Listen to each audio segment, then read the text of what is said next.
Hi everybody, it's Honest John again. Now, a couple of weeks ago, Hillary Clinton pointed out that Donald Trump's irresponsible and, to be blunt, stupid rhetoric is actually harmful to the U.S.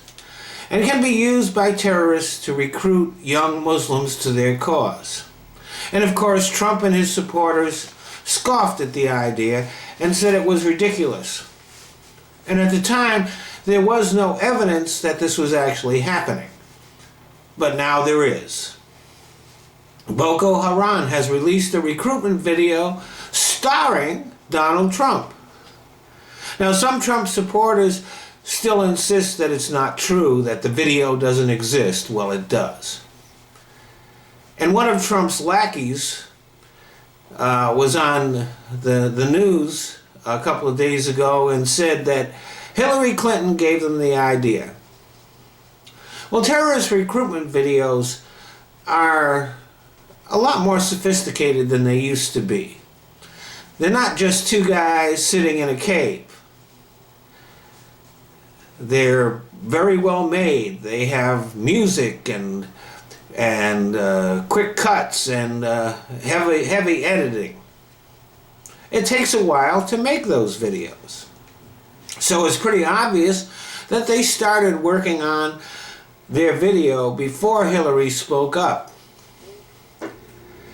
And whatever else Trump's followers might have to say, it was Trump's statements that they used. He was the one that gave them the ammunition. And nowadays, words are just important ammunition as bullets are. But Trump is not the only one that could wind up being the star of a terrorist recruitment video. Almost everyone else in the Republican field has said things that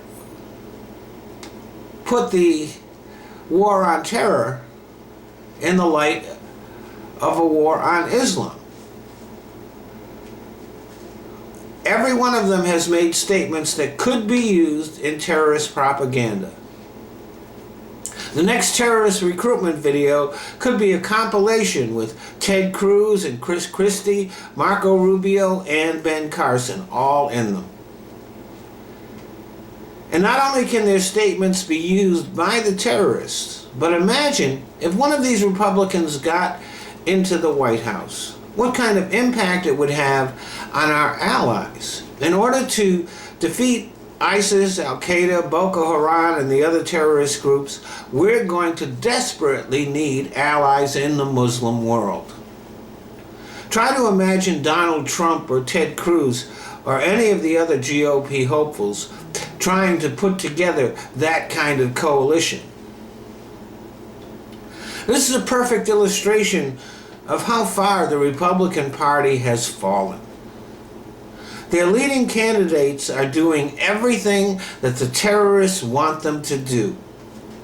And the Republican base is not smart enough to see that. Thanks for listening.